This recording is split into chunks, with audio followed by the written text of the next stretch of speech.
नमस्कार भाई और भौणी माने मु महेंद्र डॉक्टर बाबा भीमराव अंबेडकर जयंती आज आज आम दलित वंचित जो अनुसूचित जाति लोक बहुत शुभ दिन।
आज डॉक्टर बाबा भीमराव आंबेडकर जयंती आपण मान को हार्दिक हार्दिक शुभेच्छा अभिनंदन।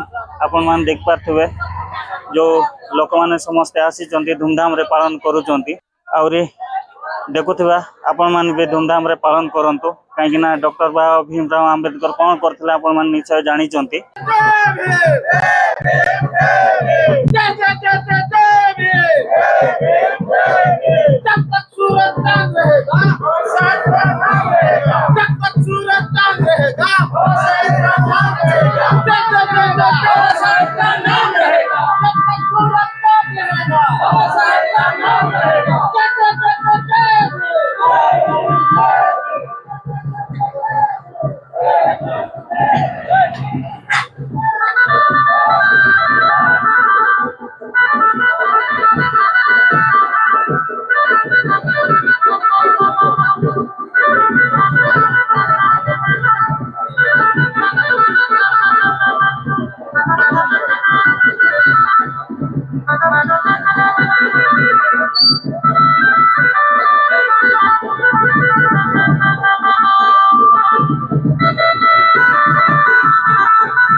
जो माने बंचिबार अधिकार नहीं जो मान को जदि किसी भी समाज किसी कार्य करने को पड़े से आदेश बिना संभव नुहे से हूँ मनुवादी किंतु आज आम मैंने जो महान अतिथि कथा कहूँ जो मान जहाँ जन्मदिन पालन करुचु से गोटे कथा कहती सब बड़े आम मान भीतर समानता रहू एवं से जो संविधान लिखी से संविधान रे प्रत्येक मनुष्य को समान अधिकार मिली एवं जार फल आज आम मैंने ये सारा सहर परिक्रमा सहित निज निजर जो बंचिबार शैली भी आज आम चल रखीचु ए सब संगे संगे संगे आम मैंने समस्ते हूँ गोटे गोटे महान व्यक्ति आपण मैंने चाहिए ए अंचल आगामी दिन रे आम मानकर एकता आउर दृढ़ीभूत हम एवं आम मैंने निजर अधिकार लड़ाई करवा एवं अधिकार कायम करने सहित आम मैंने समस्ते आग को जावा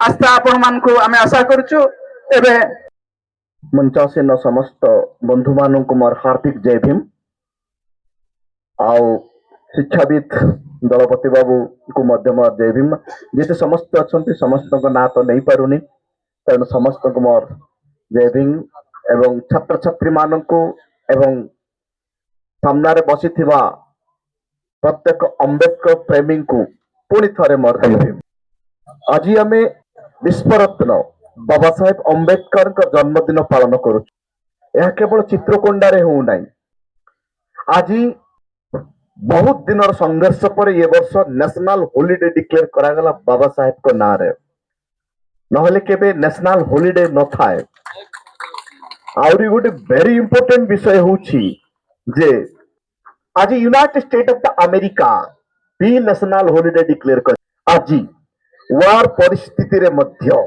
आज अमेरिका छोटी तार 50 स्टेट सारा आपण माने जानि थांतु भारत रे जिमती गोटे संविधान दे भारत चले United state of the America रे भी गोटे संविधान दे चले बट फेडरल स्ट्रक्चर रे प्रत्येक स्टेट रे इंडिपेंडेंस थाए से छुट्टी डिक्लेयर करि पारे न करि पारे किंतु आज अमेरिका रे भी नेशनल हॉलिडे हला आउरी गोटे तथ्य आपण माने जानिले आश्चर्य हेबे भारत वर्ष एई प्रकार जने व्यक्ति जे होछंती बाबा साहेब अंबेडकर 6 डिसेंबर 1956 मसीह से आमको छाड़ी चली जाइए आउ से समय विश्व रे 110 रिकॉग्नाइज नेशन थिला आउ 80 नेशन यूनाइटेड नेशन ऑर्गेनाइजेशन रे शामिल थिला आज से 110 नेशन लगभग 191 नेशन बनी गणा जाए बाबा साहेब अंबेडकर को मृत्यु समय रे ये सब 110 देश पताका को तल कर देथिले विश्व रे कोनोसी नेता को एते सम्मान मिले नहीं चिंता करंतु एते बड़ महान व्यक्ति एथिपाई से जने सामाजिक समानतार पुजारी थिले स्वतंत्र प्रतिष्ठा करथिले भारत वर्ष रे आज जो कहबा कथा कहबार अधिकार आपण माने पाइछंती एया भी बाबा साहेब अंबेडकर को दया आज जो आपण माने जो कपड़ा खंड पिंदिबार अधिकार भी पाइछंती एया भी बाबा साहेब अंबेडकर को दया जो एसएसटी हाई स्कूल में छात्र छात्री आसी मासिको जो स्टाइपेंड खंड मिलुछि सेटा भी बाबा साहेब अंबेडकर को दया जदि आपण माने आर्टिकल 21 पढ़िबे सेठी लिखा जाइछि छात्र छात्री माननकु एजुकेशन व्यवस्था दिया जिवो एवं एई प्रकार व्यवस्था करा जिवो सरकारी क्षेत्र रे गोटे हॉस्टल टे रहिबो जोठी की घर ठारू भी अधिक सुंदर प्रोटेक्टिव अधिक सुंदर एनवायरनमेंट सुरक्षा शिक्षा और वैज्ञानिक विचार रे तांको पाठ पढ़ा जिवा कथा बाबा साहेब लिखिछंती କିନ୍ତୁ ବଡ ଦୁଃଖ ଲାଗେ ସେଇ ଅନୁଷ୍ଠାନରେ ଆମ ପିଲାମାନଙ୍କୁ ଅନ୍ଧବିଶ୍ୱାସ ଶିଖାଯାଉଛି, କୁସଂସ୍କାର ଶିଖାଯାଉଛି।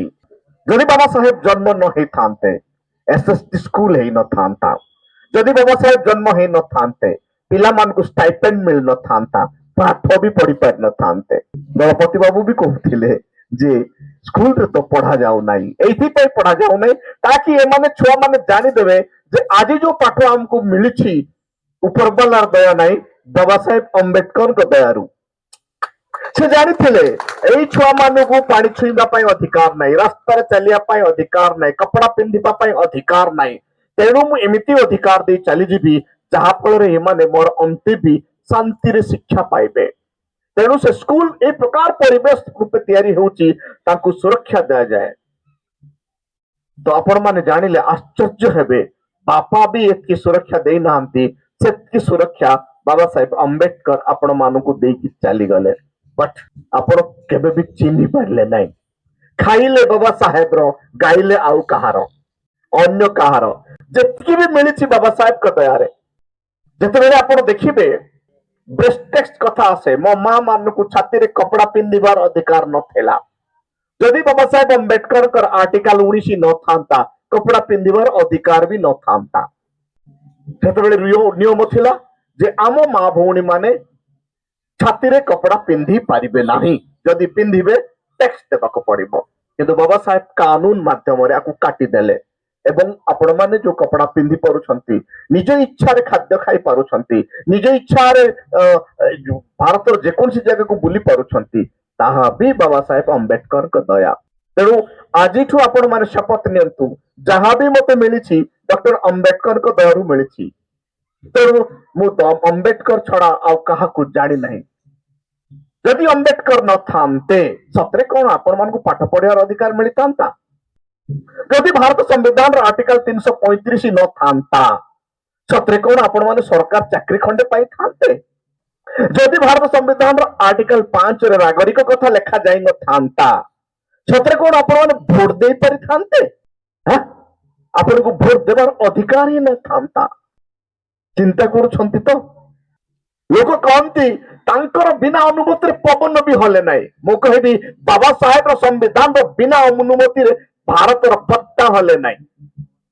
କିନ୍ତୁ ସେ ସମ୍ବିଧାନ କିଏ ଜଣେ କବ୍ଜା କରି ନେଇଛି, ଅର୍ଥାତ୍ ଆପଣଙ୍କ ଜମି ଆଉ କିଏ ଚାଷ କରୁଛି, ଆପଣ ମାନେ କୁଲି କରିବାକୁ ଆନ୍ଧ୍ର ପଳେଇ ଯାଉଛନ୍ତି। ଦେଶର ସମ୍ବିଧାନ ନିଜ ହାତକୁ ଆଣିବାର ଅଛି, ନିଜ ଶାସନକୁ ଆଣିବାର ଅଛି, ନହେଲେ ଏ ଜାତି କେବେ ମୁକ୍ତି ପାଇବାସି। ରାଷ୍ଟ୍ରପତି ଆଦିବାସୀ, କିନ୍ତୁ ସିଜି ମାଳି ଚାଲି ଯାଉଛି କାହିଁକି? ଆଦିବାସୀର ଜମି ପଳେଇ ଯାଉଛି କାହିଁକି? କାରଣ ଯୋଉ କୁର୍ଚ୍ଚିରେ ବସିଛନ୍ତି ସେମାନେ ଆଦିବାସୀରେ ତ ଜନ୍ମ ହେଇଛନ୍ତି, କିନ୍ତୁ ପାର୍ଟି ଆଦିବାସୀର ନାହିଁ। ଲଜ୍ଜା ହେବା କଥା ଯୋଉ ନେତା ମାନେ ଉଚ୍ଚ ଜାତିର ପାର୍ଟିରେ ଯାଇ ମଜଦୁର ଖଟୁଛନ୍ତି। ଯଦି ଭାରତ ସମ୍ବିଧାନର ଆର୍ଟିକଲ 332 ଓ 333 ନଥାନ୍ତା, MLA ଆଉ MP ଠିଆ ହେବା ପାଇଁ ଯୋଗ୍ୟତା ବି ନଥାନ୍ତା SC ST ମାନଙ୍କର। ନିର୍ଲଜ୍ଜ ଟିକଟ ଦିଅ ବୋଲି ଯାଉଛନ୍ତି। ଆଜି ଆପଣ ମାନଙ୍କୁ ଆଉ ଗୋଟେ କଥା କହିବି, ତାମିଲନାଡୁ ଇଲେକ୍ସନ ଷ୍ଟାର୍ଟ ହେଇସାରିଛି, ସେଠି ବ୍ରାହ୍ମଣ ବିହୀନ ହେଇଗଲା। ସବୁ ପାର୍ଟି କହିଲେ ଏ 3% ଲୋକକୁ ଆମେ ଟିକଟ ଦେବୁ ହିଁ ନାହିଁ। କାହିଁକି? ଆମେ 97% ଭୋଟ ଦରକାର ନା 3% ଭୋଟ ଦରକାର? କୌଣସି ପାର୍ଟି, ସେଟା ପ୍ରମୁଖ ପାର୍ଟି ହେଲା DMK, AIADMK, ଏ ଦିଟା ଯାକ ପାର୍ଟିରେ ବ୍ରାହ୍ମଣକୁ ଟିକଟ ହିଁ ଦେଲେ ନାହିଁ। ତାମିଲନାଡୁରେ ଏଠି ଯେହେତୁ ଆମର ପପୁଲେସନ 3% ଭୋଟ ଲୋଡା ନା 97 ଭୋଟ ଲୋଡା। ଓଡିଶାରେ 58% SC ST ଭୋଟ, 56ଟା MLA, ଗୋଟେ ସାଇଡରେ ସରକାର ଏମାନେ କରିବେ। କିନ୍ତୁ CM ଥିଲେ ଲାଭ କଣ? ପ୍ରେସିଡେଣ୍ଟ ଥିଲେ ଲାଭ କଣ? ମୋର ଗୋଟେ ମା ତାର ଭିଡିଓରେ କହୁଥିଲା ଯେ ଏମାନେ ଟାଙ୍ଗିଆର ବ୍ୟାଙ୍କ ଯାକ ଆମକୁ କାଟୁଛନ୍ତି। କାହାକୁ କହିଛନ୍ତି ଜାଣିଛ? ମାନ୍ୟବର ମୁଖ୍ୟମନ୍ତ୍ରୀକୁ ଆଉ ମହାମହିମ ରାଷ୍ଟ୍ରପତିଙ୍କ ପାଇଁ ସନ୍ଦେଶ ଦେଇଛି ଗୋଟେ ଅଶିକ୍ଷିତ ମହିଳାଟିଏ। ବାବା ସାହେବ ଅମ୍ବେଦକର ଆର୍ଟିକଲ 332 ଓ 333ରେ ଲେଖି ଯଦି ନଥାନ୍ତା, ଶିବୁରାମ ଟାଙ୍ଗଲୁ ଆଜ୍ଞାକୁ ଟିକଟ ଦେବା ପାଇଁ କୋଉ ପାର୍ଟି ବି ଡାକି ନଥାନ୍ତା। ନା ମୁଁ କଂଗ୍ରେସକୁ ଯିବି, ନା ମୁଁ ବିଜେପିକୁ ଯିବି, ନା ମୁଁ ବିଜେଡିକୁ ଯିବି, ମୁଁ ନିଜ ଔକାତରେ କାହିଁକି ରାଜନୀତି କରିବି ନାହିଁ। ଯୋଉଦିନ ଏଇ ଭାବନା ଆସିଗଲା ଆମେ ମୁକ୍ତି ପାଇବା, ନହେଲେ ସିଜି ମାଳି ଚାଲିଯିବ। ଆଜି ମୁଁ ଆପଣଙ୍କୁ ଆଉ ଗୋଟେ ବି ରିପୋର୍ଟ ଦଉଛି। ଡ୍ରୋନ୍ ସର୍ଭେ ସରିଯାଇଛି। ଚିତ୍ରକୋଣ୍ଡା ଅଞ୍ଚଳର ବକ୍ସାଇଟ୍, ଚନ୍ଦ୍ରକୋଣ୍ଡା ଅଞ୍ଚଳର ଫେରୋମାଙ୍ଗାନିଜ, ଚିତ୍ରକୋଣ୍ଡା ଅଞ୍ଚଳର ସବୁଠୁ ବହୁତ ଇମ୍ପୋର୍ଟାଣ୍ଟ ଜିନିଷ ଅଛି। ଆପଣମାନେ ଆଶ୍ଚର୍ଯ୍ୟ ହେବେ, ପାହାଡ ଓ ପଥର ଉପରୁ ପାଣି ବାହାରୁଥିବା ପାହାଡ ବେଶୀ ମୂଲ୍ୟବାନ। ପଥର ଥିବ, ପଥର ଉପରେ ବାଟେ ପାଣି ଝରୁଥିବ, ବଡ ବଡ ପଥରରେ, ମାଟି ତଳୁ ନାହିଁ, ପଥର ଉପରେ ୟୁରାନିୟମ। এই অঞ্চলের বিশেষ ইউরানিয়াম ଅଛି। ଲୋଲୁପ ନଜର ପଡି ସାରିଛି ଏହି ଉଚ୍ଚ ଜାତିର ପଲିଟିକାଲ ପାର୍ଟିକୁ। କେତେବେଳେ ଏ ଜଙ୍ଗଲ ରହିବ ନାହିଁ ମୁଁ ଜାଣିନି। ସତର୍କ ହୁଅନ୍ତୁ। ବାବା ସାହେବ ଅମ୍ବେଦକର ସମ୍ବିଧାନ ରହିବ ନାହିଁ। ଆପଣଙ୍କୁ ସୁରକ୍ଷା କିଏ ଦେବେ ନାହିଁ ଯୋଉ ଦିନ ପର୍ଯ୍ୟନ୍ତ ପାର୍ଲାମେଣ୍ଟ କ୍ୟାପଚର କରିପାରିବା ନାହିଁ। ସଂଗଠନ କେତେ କରିବେ ଆପଣ ମାନେ? ଛତୁ ଫୁଟିଲା ପରି ସଂଗଠନ କରୁଛନ୍ତି। ରିଆଲିଟି କଣ ଜାଣନ୍ତୁ? ଡର ଲାଗୁଛି। ସିଜି ମାଳି ଯୋଉ ପ୍ରକାର ହଉଛି, ଅମ୍ବାନୀ ଅଡାନୀ ହାତରେ ସବୁ କିଛି ଟେକି ଦିଆଯିବ, ଆପଣ ମାନେ ଗରିବ ହେଇଯିବେ। ବିସ୍ଫୋର ଯେତେବେଳେ ଗୋଟେ ମହାନ ବ୍ୟକ୍ତି ଯିଏ ଲେଖିଥିଲେ, ତାଙ୍କ ନାଁ ଦ୍ୱନ୍ଦ୍ୱକୁ ଆସିଯିବ କହିଦେଲେ, ତାଙ୍କ କିତାବରେ ଲେଖିଲେ, ଭୁଲରେ ବି ଯଦି ଆମକୁ ଶାସନ କ୍ଷମତା ଆମ ହାତକୁ ଆସିଯାଏ, ତାହେଲେ ଦେଶର ସବୁ ସମ୍ପତ୍ତି 2ରୁ 3 ଜଣକୁ ଦେଇଦିଅ, 95% ଲୋକକୁ ଗରିବ ବନେଇ ଦିଅ, ଶିକ୍ଷା ବ୍ୟବସ୍ଥାକୁ ହାତକୁ ନେଇ ଆସ, ତେବେ ଯାଇ ଦେଶକୁ 200 ବର୍ଷ ପର୍ଯ୍ୟନ୍ତ ଶାସନ କରିବ। ଇଏ ଅମ୍ବେଦକରଙ୍କ ଦ୍ୱାରା ଲେଖାଯାଇଥିବା ସମ୍ବିଧାନ ଆପଣ ପାଇଁ ଭବିଷ୍ୟତରେ ବିପଦ ହବ। ତେଣୁ କ୍ଷମତା ତାଙ୍କ ହାତକୁ ଆସିଗଲା, ତେଣୁ ସବୁ ସମ୍ପତ୍ତି 3 ଜଣ ହାତକୁ ଯାଉଛି। ଏଥିରେ ବୁଦ୍ଧିମାନ ହିଁ ଆ ରହସ୍ୟ ଉନ୍ମୋଚନ କରିପାରିବ। ଯାହାର ବୁଦ୍ଧି ନାହିଁ ସେ ବେଶ ଆମର ନେତା ତମର ନେତା ଜିନ୍ଦାବାଦ କରିବ। ମୁଁ କହିଦଉଛି, ଯେଡେ ବଡ ନେତା ବି ଯଦି ଉଚ୍ଚ ଜାତିର ପଲିଟିକାଲ ପାର୍ଟିରେ ଏମଏଲଏ ଏମପି ହେଇଯାଉଛନ୍ତି, ଆପଣଙ୍କ ସୁରକ୍ଷା ସେ କେବେ କରିପାରିବ ନାହିଁ, କରିନି, କରିବାର ଚାନ୍ସ ବି ନାହିଁ। ଏବେ ଉଦାହରଣ ଦେଖିଦେଲେ ତ ମାନ୍ୟବର ମୁଖ୍ୟମନ୍ତ୍ରୀ ଆଉ ମହାମହିମ ଥାଇକି ବି ଆଦିବାସୀ ଉପରେ ଗୁଳି ଚାଳନା ହେଉଛି। ରାତି 3ଟା ଅଧରେ ଦେଶର କୋଉ କାନୁନ? ସନ୍ଧ୍ୟା ହେଲେ ଆରେଷ୍ଟ କରିବା ପାଇଁ ପୁଲିସକୁ ନିର୍ଦ୍ଦେଶ ଅଛି, ରାତି 3ଟା ଅଧରେ ଗୁଳି ଚାଳନା ହେଲା କେମିତି? ଆପଣ ମାନଙ୍କୁ ପୁଣି ଆଡଭୋକେଟ ହିସାବରେ ଜଣେଇ ଦଉଛି, ଯଦି ପୁଲିସ ସନ୍ଧ୍ୟାବେଳେ ଆସି ଆପଣଙ୍କୁ ଆରେଷ୍ଟ କରୁଛି ଇଲିଗାଲ, ଯୋଉ ସମୟରେ ପୁଲିସ ଆପଣଙ୍କୁ ଆରେଷ୍ଟ କରୁଛି ସେଇ ସମୟରେ ଆରେଷ୍ଟ ମେମୋ ଉପରେ ସନ୍ତକ ମରେଇବା ପାଇଁ କହିବେ, ଟାଇମ ଟିପିବେ, ଆରେଷ୍ଟ କରୁଥିବା ଅଥରିଟିର ନାଁ ଲେଖିବେ, ଦରକାର ହେଲେ ଫଟୋ ଉଠେଇବେ, ଭିଡିଓ କରି ରଖିବେ। ମୁଁ ମାଲକାନଗିରି କୋର୍ଟରେ ଠିଆ ହେଇଛି ସେ ପ୍ରକାର ପୁଲିସ ଅଫିସର ମାନଙ୍କୁ ଜବାବ ଦେବା ପାଇଁ। କିନ୍ତୁ ମନେ ରଖ, ବୁଦ୍ଧିମାନ ଆଡଭୋକେଟ ହିଁ ଆର ଜବାବ ଦେଇପାରେ।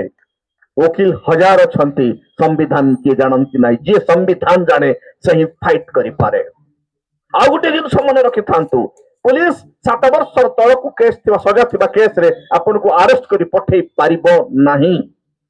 ପୁଲିସ ଅଫିସର ଜଣେ ସରକାର ଚାକିରିଆ, ତାର ପାୱାର ମିସୟୁଜ କରିପାରିବ ନାହିଁ, ଆପଣଙ୍କୁ ଗାଳି ଗୁଲଜ କରିପାରିବ ନାହିଁ। ଯଦି ଗାଳି କରୁଛି ରେକର୍ଡିଂ କରନ୍ତୁ, କାରଣ ପୁଲିସ ଷ୍ଟେସନ ରେକର୍ଡିଂ କରିପାରିବ ନାହିଁ ବୋଲି ଯଦି ପୁଲିସ ବାବୁ କହୁଛି, ପବ୍ଲିକ ଅଫିସ ଆମ ଟ୍ୟାକ୍ସ ରେ ଚାଲିଛି, ଆମେ କରିପାରିବୁ, ଆର୍ଟିକଲ 19 ଅନୁଯାୟୀ ଅଧିକାର ଅଛି। କିନ୍ତୁ ତାକୁ ଆପଣ ଅଭଦ୍ର ବ୍ୟବହାର ଦେବେ ନାହିଁ, ଆପଣ ଜେଲ ପଳେଇବେ। ତେଣୁ କାନୁନ ସମ୍ବିଧାନ ଆମର, କିନ୍ତୁ ଶାସନ ଆମର ନାହିଁ। ତେଣୁ ଆପଣ ମାନେ ସତର୍କ ହେବା ଦରକାର, ସଜାଗ ହେବା ଦରକାର। ନିଜର ଅଧିକାର କୋଉଠୁ ଆସୁଛି ଜାଣିବା ଦରକାର, କୋଉ ସୋର୍ସରୁ, ଆଉ ସେ ସୋର୍ସକୁ କିଏ କ୍ୟାପଚର କରୁଛି ଜାଣିବା ଦରକାର। ଆପଣ ମାନଙ୍କୁ ଧର୍ମ ନାଁରେ ଓ ରାଜନୀତି ନାଁରେ ଡିଭାଇଡ କରି ଦିଆଯାଇଛି।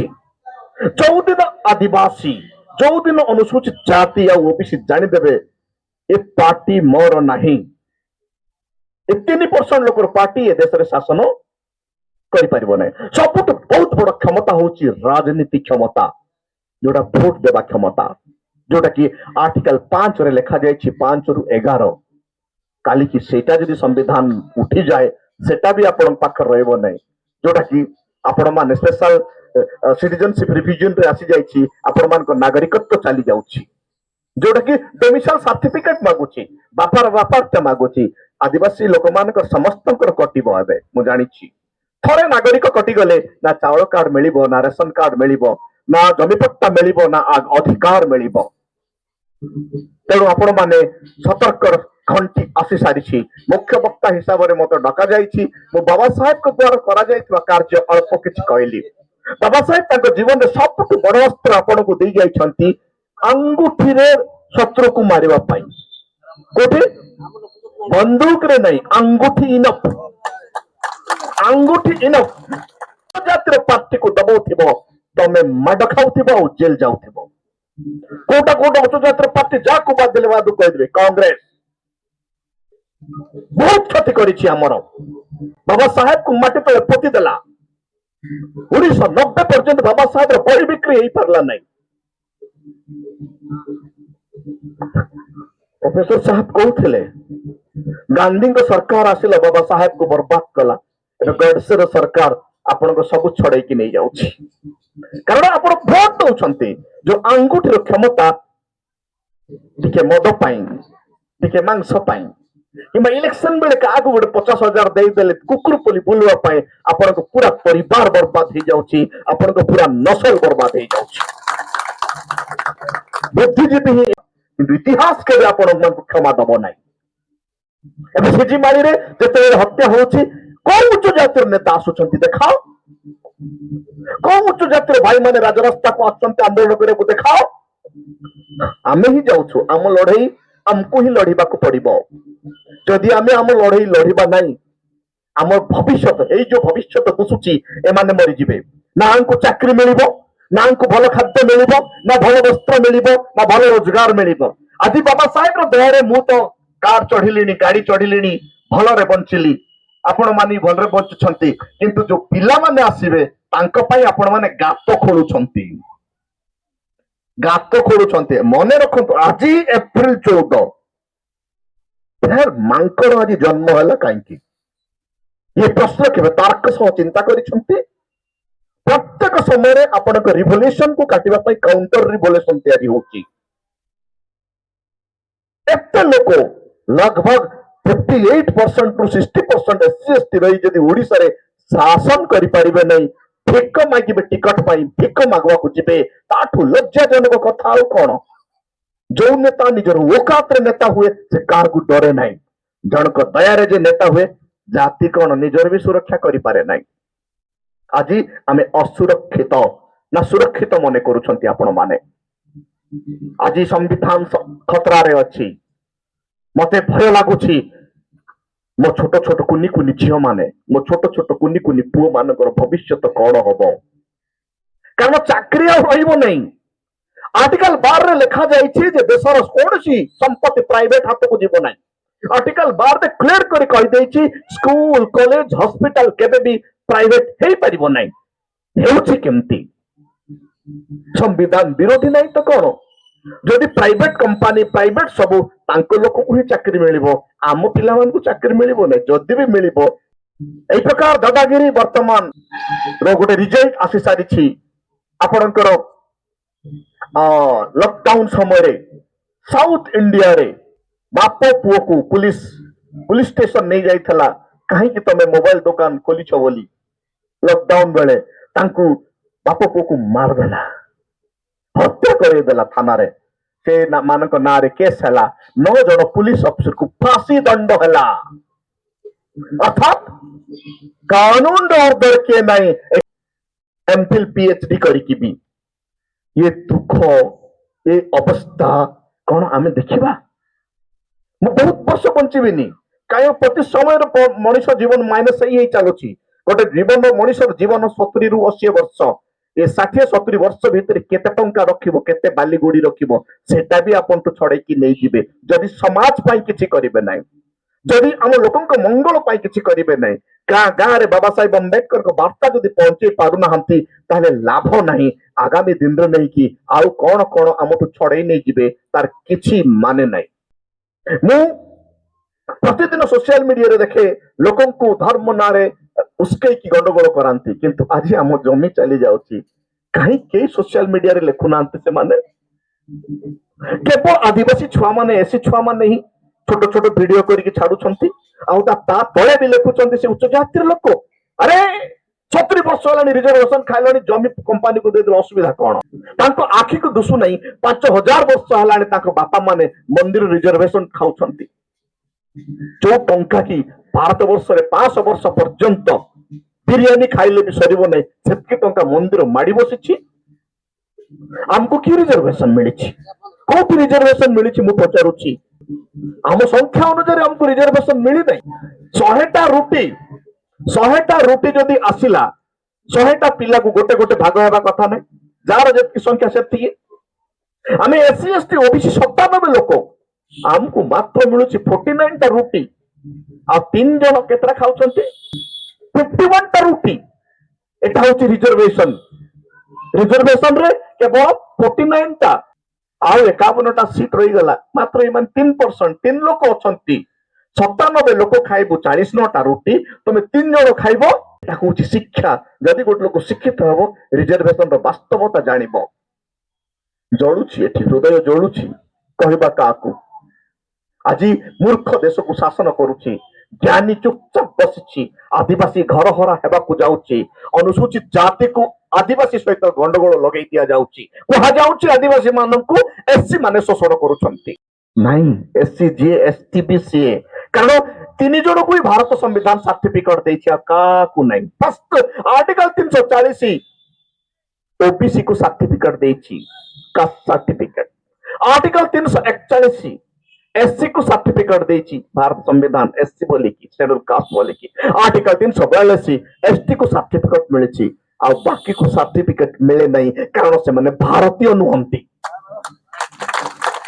जदि से माने भारतीय ताले संविधान रे देखाओ कोठी तांको सर्टिफिकेट देउछि संविधान जदि देखाई देबो वो काला छाड़ी देबी କିନ୍ତୁ ବୁଝିପାରିବାର ଅଛି ବୁଦ୍ଧିଜୀବୀ ମାନଙ୍କୁ ଲୁଣ୍ଠନ ହେଲାଣି ବେଶୀ ଆଜି ବାବା ସାହେବ ଏଇଥିପାଇଁ ଜନ୍ମ ନେଇଥିଲେ ଆପଣ ମାନଙ୍କୁ ମୁକ୍ତି ଦେବା ପାଇଁ ଛୋଟ ଛୋଟ କ୍ୟାଡର କ୍ୟାମ୍ପ ବାର କହୁଛି କରାଯାଉ ଯୁବକ ଯୁବତୀ ମାନଙ୍କୁ କମ ସେ କମ ନିଜର ଅଧିକାର ତ ଜାଣନ୍ତୁ ଭାବନ୍ତୁ ଯୋଉ ଲୋକ ଏ ଦେଶର ହିଁ ନାହିଁ ତା ପାଇଁ ସାର୍ଟିଫିକେଟ ଦେଉନା ସମ୍ବିଧାନ ସେ କେମିତି ନେବ ସବୁ ଅଧିକାର ନଉନି କୁର୍ଚ୍ଚୀରେ ବସିଛି ଆଉ ଆମେ ଭିକ ମାଗୁଛୁ ଗୋଟେ ଟିକଟ ଦେଇଦେ ଆଜ୍ଞା ଗୋଟେ ଟିକଟ ଦେଇଦେ ଏମିତି ତାକତବର ବନିଯାଅ ଆପଣ ମାନେ ନିଜେ ଶାସନର ଗତି ନିଜ ହାତକୁ ଆଣିପାରିବେ ମାତ୍ର ଆଙ୍ଗୁଠିରେ କ୍ଷମତା ଅଛି ହେଲେ କେତେବେଳେ ଲୋକଙ୍କୁ ବୁଝେଇଲେ ତ ବୁଝିବେ ନହେଲେ ତ ଆମ ଲୋକ ମାଉସ ଟିକେ ଆଉ ମଦ ଟିକେରେ ବହୁତ ବଳାତ୍କାର ପରେ 5000 ଟଙ୍କାରେ କମ୍ପ୍ରମାଇଜ ହଉଛି କୋର୍ଟରେ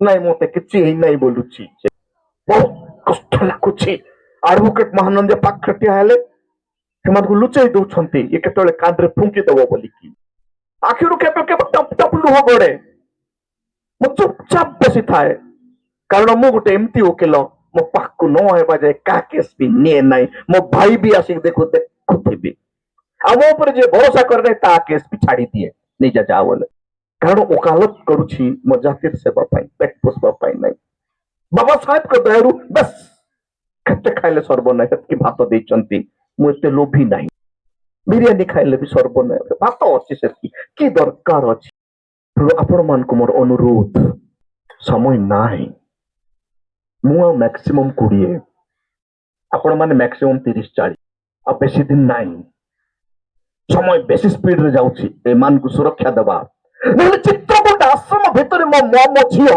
ଛୁଆ ଜନ୍ମ କରୁଛି संविधान विरोध नहीं तो आउ कौन केते लज्जा लगुची केते उच्च जातिर झियो सेमती हेछि मीडिया रे चर्चा हो जाई थांता गवर्नमेंट भांगी जाई थांता राजरास्ता बंद ही थांता पुलिस प्रशासन तत्पर हे थांता दोषी को फांसी दिया हे थांता बट हमको किछ नहीं मो मां नुहे ता मां ही मां मो झियो नुहे ता झियो ही झियो ये दुख केते दिन जाई सहिबे आज संविधान टिके अच्छी तो आपण माने मस्त बंचिछंती जो दिन संविधान रहिबो नहीं कहिबार अधिकार भी नहीं एतकी तो कहूछि आ एतकी भी अरेस्ट करिया पय पळे आइबे बट मोर अधिकार अछि आर्टिकल 19 रे मु आपण पुलिस सहित केबे ड्यूटी समय रे गंडगोल करिवे नहीं आर्गुमेंट करिवे नहीं कारण ड्यूटी ऑफिसर को मिसबिहेव कला बोली एफआईआर करिवे आ 7 वर्ष तळ को जेतकी केस अछि आपण को अरेस्ट करी पुलिस नहीं पारिबो नहीं जदि नेले भी 41 CRPC रे पुराणा कानून अनुसार छाड़िबा को बाध्य तापर कोर्ट डिसाइड करिबो आपण दोषी ना निर्दोषी कौन से पुलिस रो दंड देबार अधिकार नहीं केवल बांधी नेबार अधिकार अछि तो डरिकी लक्ष लक्ष टंका पुलिस को लांच देबा मूर्खामीर परिचय वंस एफआर रजिस्ट्रेशन तार क्षमता नहीं रजिस्ट्रेशन काटवा पाई हाँ गोटे ही क्षमता अच्छी चार्जसीट रे से कमे पारे यदि डबल ऑफिसर इन्स्पेक्शन होची काटी परिबो नहीं तेणु कानून समस्ते जानिबा बहुत जरूरी आपन को अरेस्ट करा जाउथवा समय टिपा जीवो अरेस्ट करिया को आसुथबा ऑफिसर रो फोटो उठा हबो तार बैच नंबर रखिबे रेकॉर्डिंग करिवे निज मोबाइल रे एवं पुलिस रे जदि आपन पुलिस स्टेशन रे जदि आपन को पुलिस पिटिछि अभद्र भाषा गाली करछंती प्रोडक्शन बेले मते खाली कोंतु एप्लीकेशन लेखि के देई दबा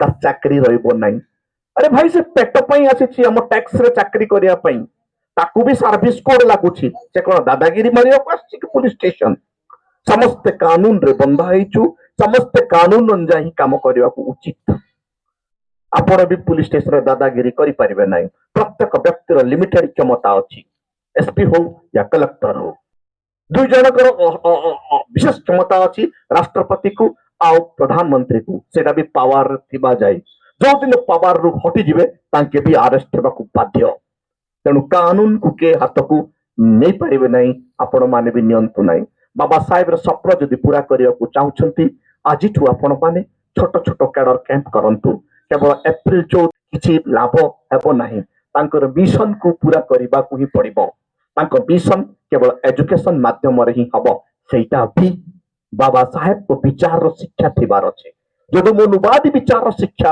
आपण को छुआ को मिल जाए से बड़ हेले से निजे बर्बाद हे जिवो जाति को घृणा करिवो ऑफिसर हेले भी से आपण को बासी पानी रे पचारिबो नाही कारण से बाबा साहेब को जानि नाही आपण फरियाद करि गले बसिबा कथा तो छाड़ कुआडू आइलु बोली खेदिबो से जदि पिला बेलरू बाबा साहेब को से जानिथिबो पिला बेलरू से जानिथिबो जे या मते मिलिछि अंबेडकर को दयारू आउ ये चाकरी खंड को जोड पाइछि समाज पाई पाइछि आ एटा मोर सामाजिक रेस्पोंसिबिलिटी बाबा साहेब आर्टिकल 335 लिखला बेले कहछंती मो तते एठी पई चाकरी रे जगह मिल दउछि तू बड़ हेई कि जीवु चाकरी करिवु आ तू समाज पाई काम करिवु अर्थात तो ऑफिस रे जेतकी ताको पई काम आछि कानून अनुसार ताको जेते पारिवु सहायता करिवु बड़ दुख लागुछि ना हमर ऑफिसर से करूछि ना हमर के कोन करूछन्ते बेस हमर लोक हमकु सहायता करियो पई इच्छा करू नांती एटा पई दाई के शिक्षा व्यवस्था कारण जो स्कूल और जो कॉलेज रे हम पिला पाठ पढुछि सेठी बाबा साहेब को पढ़ा जाओ नाही तेणु बाबा साहेब रे विचार रो अनुष्ठान गढ़ंतु और बाबा साहेब को पढ़ांतु थैंक यू नमोद्धार जय भीम मत ठीक है शब्दों में इतना जोर नहीं है सारी दुनिया का इतिहास पढ़ा मैंने पर आपके जैसा कोई और नहीं है अब दोनों हाथ ऊपर करके मेरे साथ बोलिए जय भीम जय भीम जय भीम